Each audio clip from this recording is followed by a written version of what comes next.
Hello and welcome back to the Building HVAC Science podcast. It's our goal here to help create better, more knowledgeable HVAC and building performance technicians by helping the two professions to better understand each other with the ultimate goal of making customers happy in the homes they live in and the buildings they work in. I'm your host, Bill Spohn, if you don't already know that. This is an interesting episode because it really does go into that middle ground between home performance and HVAC. What's it like to build a tech product from the ground up? How do you validate that a market exists? And what tools can you use to gain confidence that you're on the right track? In this week's podcast, I'm joined by John Hoehn, who is CEO of Duckling. Now, Duckling's mission is to help contractors help their customers on their journey to electrifying their homes. John and his co-founder, Sudeep Yegnashankaran, have deep backgrounds in software development. They've created the Duckling concept over the last 2 years and are now moving into the design phase. We'll learn all about what that means, where they came from, their background, and where things are headed right now, and some of the tools they use. I found it fascinating to have this peek behind the curtain in software development and tech development. Now, I'm honored to join their team as an advisor alongside Elliott Trice.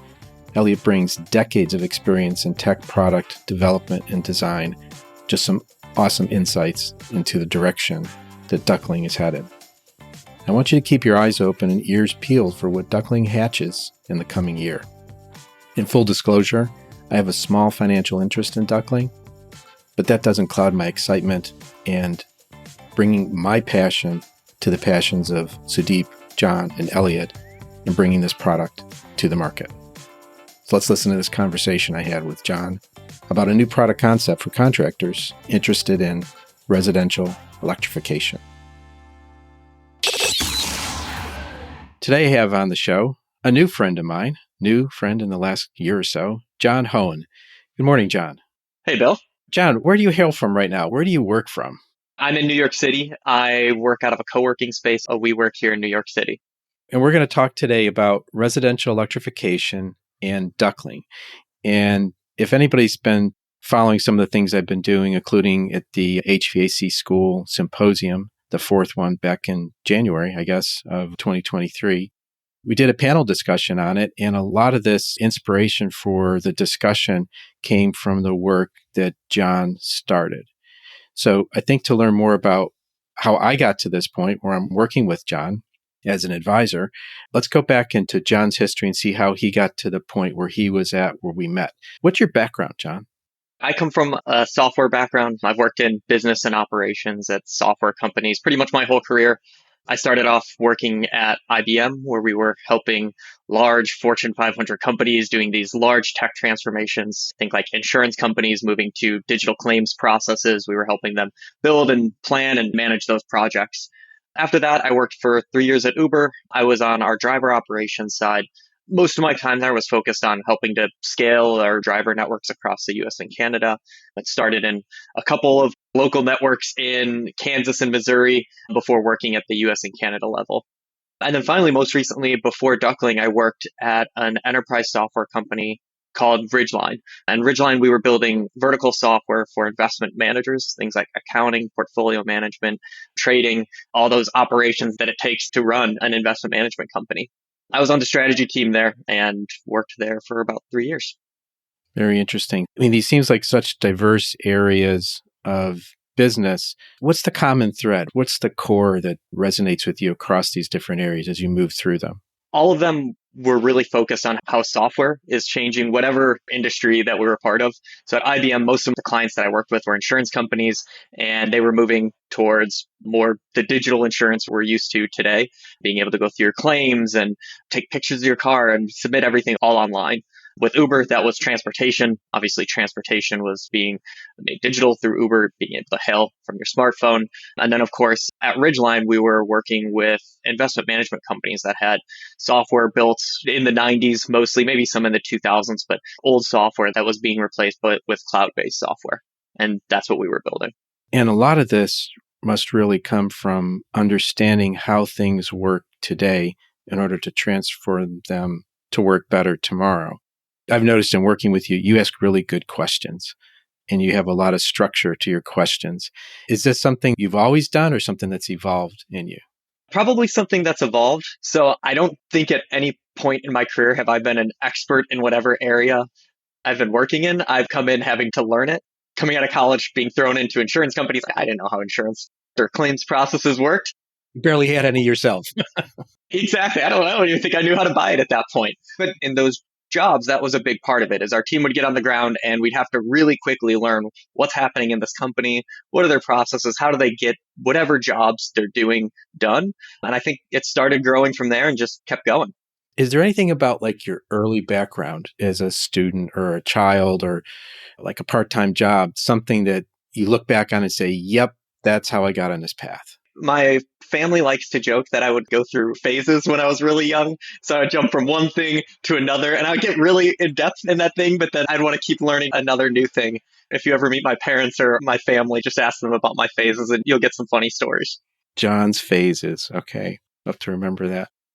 So we haven't talked yet about Duckling. So where did the idea come from to create this product called Duckling? It started off towards the end of my time at Ridgeline. I've always cared about the climate and what I can do to address climate change. For a long time, I thought that just meant doing the best that I can in my personal life. But what I came to notice in my career is that even with my background, just working on the business and operations of software companies, I could make a larger impact. And so I ended up joining the On Deck Climate Tech Fellowship after I left Ridgeline, which was largely focused on helping people with tech backgrounds like myself find out how they can build a career in climate. And I was really interested in building electrification because it was an instance of a technology where, yeah, electrifying the buildings where it makes sense to electrify them, electrifying as many as we can, it does make a really positive climate impact. But the technology has so many other benefits. You can reduce bills. You can have better indoor air quality. You can have more control, a greater comfort in the home. And so climate didn't need to be the main draw for a consumer to buy this technology. It was just a nice societal benefit that comes with it. And so in the fellowship, I met two other people who are about a part of Duckling, Sudeep Yegnashankaran and Elliott Trice, who we decided to start a company to actually help homeowners understand their opportunities to electrify their homes and build a path for electrifying. From the homeowner perspective, it's a really confusing process if you just want to electrify everything. There's many different definitions of what electrification can mean, and it's just hard to find good resources to know what to do. And so we originally set off to build a all digital guide for electrifying one's home. This was culminating in a product where they could enter some info about their house. We would do some energy modeling to give them a path for electrifying, let them know the impacts of electrifying. We would find the rebates available to them. And then we were going to build a network of contractors that we would pair them with to get this work done. That's where we started. But as we were working with homeowners and as we were working with contractors, we became more convinced that we need to be putting software in the hands of contractors. It wasn't necessarily a problem of getting the jobs, but they were ready to serve as the guides for electrification. There are just some tools that could be built that could make it easier and more efficient for them to do so. And so that's where we started. That's around the time you came on board, and we started to focus Duckling on really building tools for the contractor. So when was the time, the year or month of the On Deck Climate Tech Fellowship? What is that? Is it something you go to online, something you go to in person? Do you pay to join? Do you get invited? How do you get in that? Yeah. So this was back in 2021. So it was during COVID. So mostly everything was digital at that point. The fellowship itself, we did pay. It was a program that we paid to be a part of, but there was an application process to get into it. And it was a really good place gathering people interested in the same subject matter, motivated in the same ways, but coming from different backgrounds of how to approach these problems. And so it was a series of meetings and guest lectures teaching us about climate and the opportunities, and then just a lot of ways to collaborate together. You're really building something that's all new from the ground up. That's got to be super challenging. Are there any resources or tools or books or reading you do that give you the confidence that you can build something on some framework? As you know, Bill, I have the book I follow the most just at my desk at all times. There's Steve Blank's written a couple of books, 4 Steps to the Epiphany, and more recently, the Startup Owner's Manual. I actually first learned about these at Ridgeline, and we used a lot of the frameworks that he proposed at Ridgeline. So that was my first time using them. And then I've been continuing to use them here at Duckling. And basically, the idea behind his work is, well, first of all, the most important thing about building a business is getting customers. And it's important to make sure that the ideas that you have are going to be a fit with a customer before you go through just all of the work of building and selling. If you wait too long to get feedback on your ideas or feedback on your product, you may end up building something no one wants. So to get customers, you have to build something someone wants to buy. And so it's the customer discovery framework is about finding customers and developing your product to fit those customers' needs. So this is the second time you've gone through this practice of using the concept? Yeah. How do you know you're talking to the right person? He talks about the concept of early evangelists. And even if somebody's interested in your product, not everyone's going to be a good early customer for your product. The customers have to, one, understand that the pain that you're talking about, they have to already feel that. They're feeling it so much that they want to solve it. And ideally, they've gone out of their way to solve it in some way. They're already taking action on it, but maybe not in the way that we would build a product against it, but they are solving it. And then, of course, they want to pay and work on that product even before it's ready. So they have a problem, they have their workarounds, and even before we've built out our product, the customer would be excited about working together to solve that. If you can find those attributes in somebody, in a company, in a customer, you're on the right track for those first customers that you want to have using your product. It's really important to ask the right questions of the customer. You can't just say, hey, are you passionate? Usually people will say, oh, yeah, about something. Do you have to come up with clever approaches to having them express without you directly asking? You do. It comes back to evidence. You need to be able to ask and see evidence in the actions that they've already taken. Most people in the world, even if they don't know you, like, we kind of want to be nice to each other. We don't want to straight up tell somebody like, no, your idea is bad and I'm just never going to buy that. And so it is common to get like, oh yeah, if you built that, of course I'd buy it. But that's not real commitment. Real commitment is seeing that they've already taken actions that indicate that they're already spending, whether it's money or time or resources to solve this problem. And even before you have a product built, they're willing to commit to you in some way, whether that's again, money or time or resources to help you figure out or help us figure out that problem as well. And so, yeah, it comes back to getting evidence. Let's build on that and then target it, overlay that directly on Duckling. And the website is Get Duckling. On the listener's mind, it's got to be, why Duckling? What's that name mean? We came up with the name because of the story of the ugly duckling. So I'm sure everyone's familiar with the story, but just in case, basically there's one duckling in the group of all of the ducklings who's thought to be ugly. It turns out that they're not actually a duckling, they're a swan. And so by the time that they grow up, they're this beautiful swan. It's a story of becoming and recognizing the opportunities or the beauty where you may not see it. And electrification felt like that for us, especially our focus of retrofitting single-family homes for electrification. One, it's for many, they may not realize that there's electrifying their home can be a great solution for a number of problems. In particular, we were focused on climate. People think of getting an EV versus a combustion vehicle, but they don't realize that they can also reduce emissions by electrifying their home as well. So in that way, it was an ugly duckling. And also the approach to the problem. It's a very operationally heavy problem. You have to have people in the house because each home is different. It's a very challenging, difficult, and for many typical software approaches, software companies, it could be a really ugly problem to solve with a software company.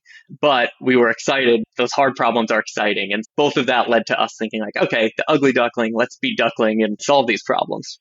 So catch everyone here up on the latest work, say the last year or so. What's happened, the major milestones in the last year?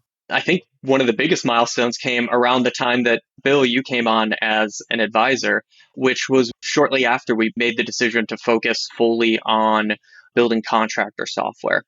And so in that time, since December, we wanted to spend as much time as we can really understanding the contractor side of this problem and how electrification is impacting contractors today. We did a lot of survey and interview work to make sure that we were understanding the problems. Surveyed over 101 contractors responded to our survey. We interviewed over 30 contractors to really understand what the problems are. And now our focus is turning to getting our first customers who we will be building alongside with before our first product launch later this year. Were there surprises? Say, and I would imagine there would be, but like summarize any surprises or pivots in thinking because of this evidence or this contact with actual potential customers.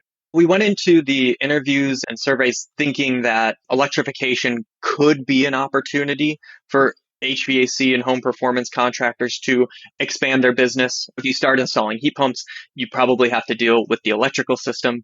If you're dealing with the electrical system already, there might be easier things to add on to your business now that you're touching electrical, like EV chargers or Not literally touching electrical, right? yeah, not literally, but working with.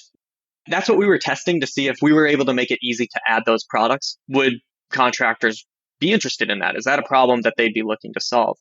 And what was surprising is we learned that contractors are already expanding their work because of electrification. In our survey, I think it was over 70% are already being asked by their homeowners about other pieces of electrification beyond heat pumps.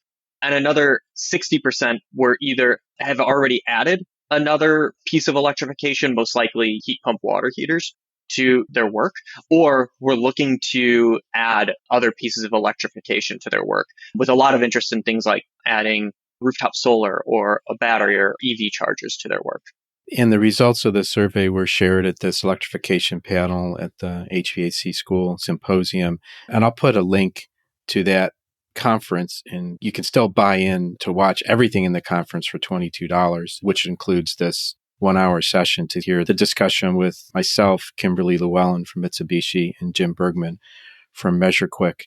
We'll also throw a link in to the results of the survey, PDF, to the show notes here so you can see what the voice of the customer was. You talked about pain and workarounds. What were some of the pain points in summary that were heard, especially during the one-on-ones, the longer interviews? We heard a number. I think the top 3 consistent themes that we heard for pain points was one, educating homeowners. So homeowners either didn't have much of a background in this area and recommending, if they're interested in just a heat pump, recommending home performance work to make sure that that heat pump will perform well, required some extra education that homeowners weren't ready for, or contractors didn't quite have tools except sitting down at the kitchen table or giving some books or PDFs of information online.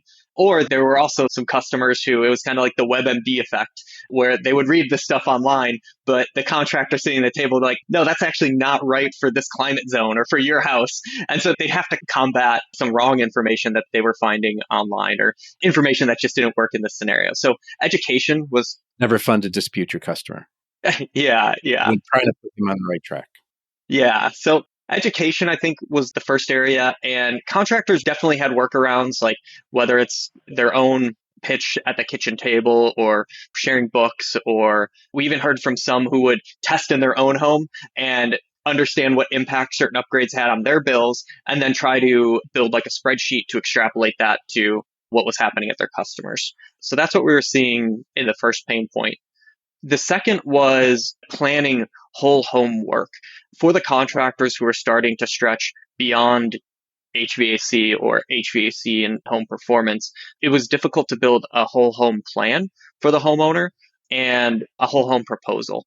Whether this proposal meant the job being done all at once or a set of projects that would be done over multiple years to make their home all electric or more electrified that makes sense for that home. That was the other problem, is just understanding all of the opportunities. Sometimes the contractor would have multiple different software tools that they're using to design, like a design tool for solar and one for the HVAC. And so, again, there were workarounds, whether it's we're even building homegrown software or sets of spreadsheets, putting this together, or a nice PowerPoint presentation that they have to manually put together that pulls from these different tools. And then the final problem, assuming they could educate and assuming they could build these whole home plans, is just dealing with the various rebates and incentives and financing options that are becoming available for this type of work. So the Inflation Reduction Act is, I think, the largest example of what's coming down the pipeline. A lot of money coming through the Inflation Reduction Act, a lot of questions contractors are already asking, even homeowners are already asking contractors, but no certainty yet on how these will be rolled out within each state and how contractors can integrate it into their business model. Figuring out what incentives a homeowner applies for and how to quote and build a plan based on that was a pain point that we heard. And some of the workarounds or the pain for the workarounds, without being too specific on examples, can you give a summary? So some people that are in pain don't know they are in pain and they may need to have it pointed out. They may think it's just the way it has to be. And we're working on a way so it doesn't have to be as painful. But describe maybe some of the workarounds that are being used.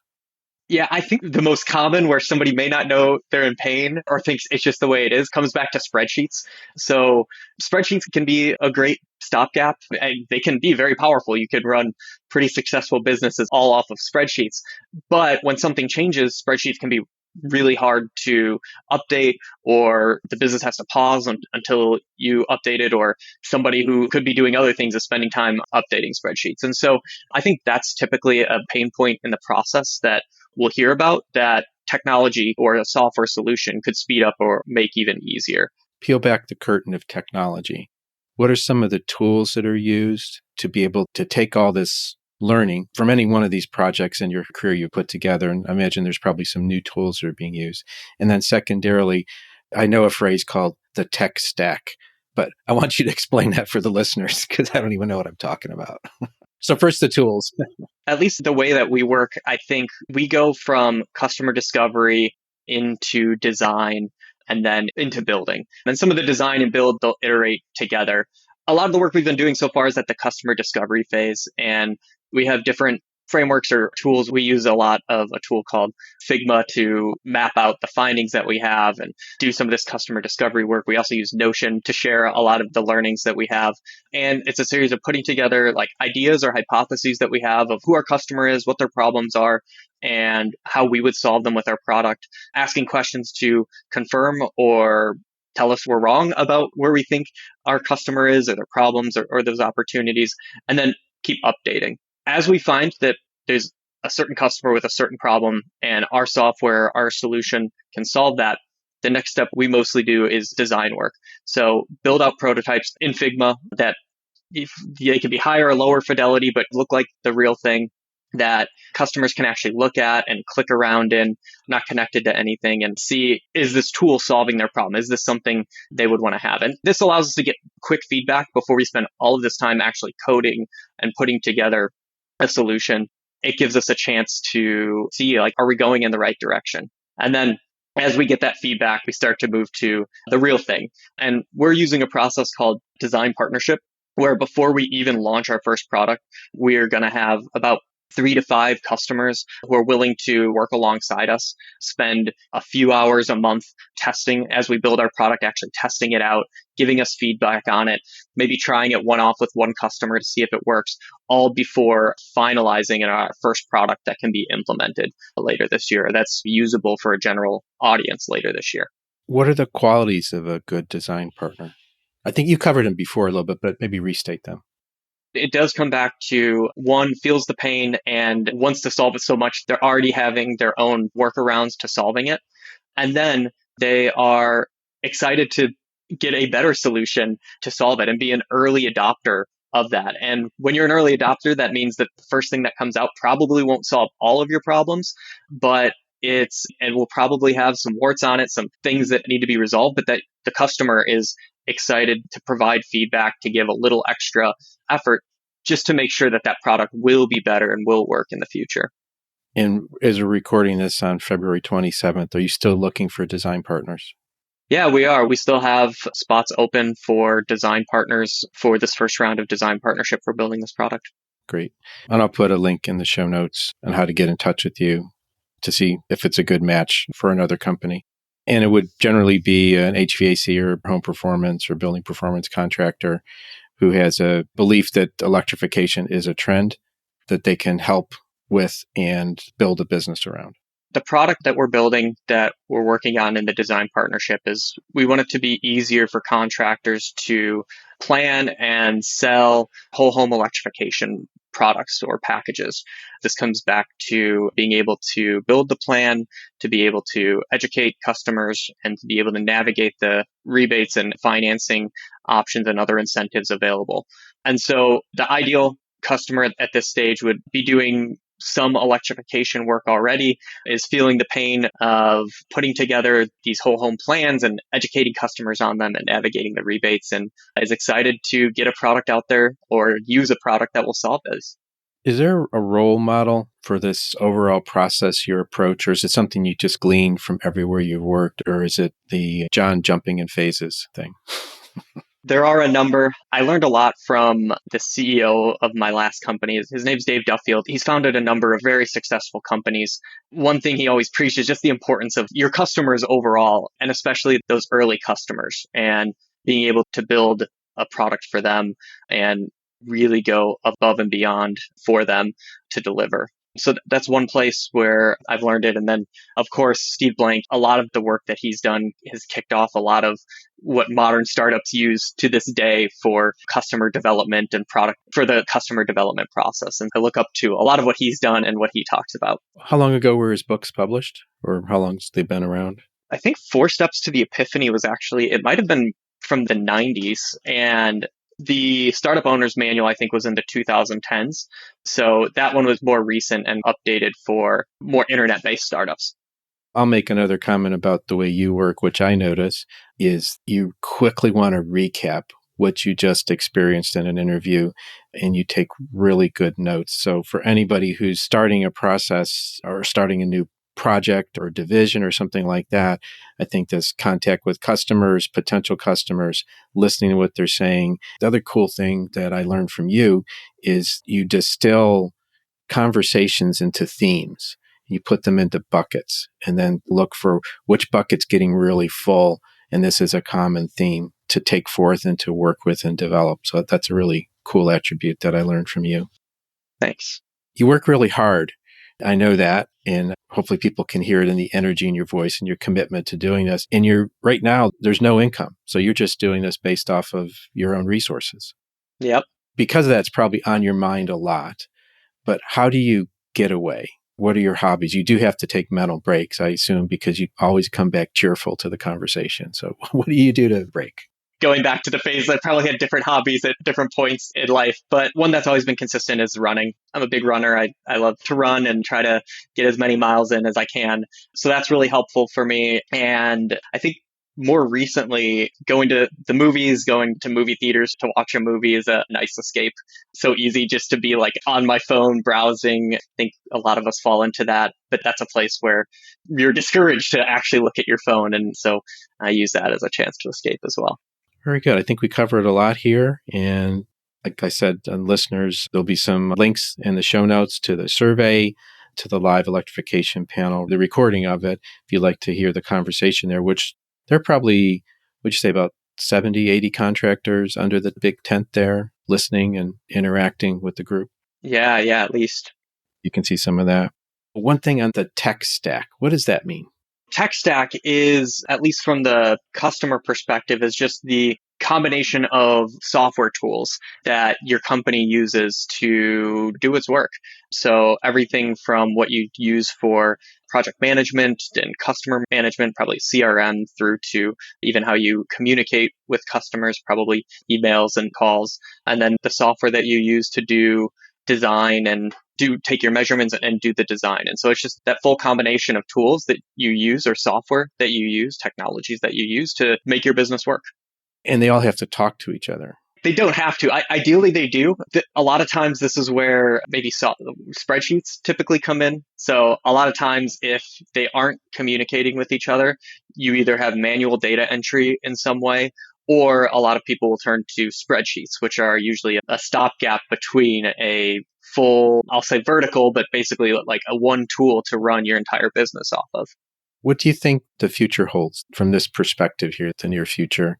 What's going to happen in the next year when we check in again? I think a year from now, you will see Duckling with our first product in the market that anyone listening to this podcast could start to use and buy. I think that will be the big thing. There's a concept of MVP, minimum viable product. We'll be closer to that, the first product that can be usable by our customers. And we'll be working on expanding that into this greater platform that contractors can use to build and sell whole home electrification products. And from my perspective, it's pretty unique. That's what has me interested and involved is there's just a lot of unique attributes about it. And also, I'll just say your passion, your drive, your approach, and your diligence on these efforts. So everybody listening, I'm involved with this. I do have a small financial interest in it. I've got a lot of time baked into it, but I believe in where things are headed. And I think the resonance that I've heard from contractors that this is a real thing. Customers want it. Contractors want to engage. It's a good thing and so many different touch points. Anything you want to close with, John? Thanks for having me on here, Bill. If anyone hears this and there's anything that interests you about Duckling or you have any advice or even just want to engage with what we're working on, please reach out. I'm easy to get a hold of. It's John, John, at getduckling.com. So my first name at getduckling.com. And I look forward to talking to everyone. Thank you. And everyone will be listening. Yeah. Thanks, John. Bye, Bill.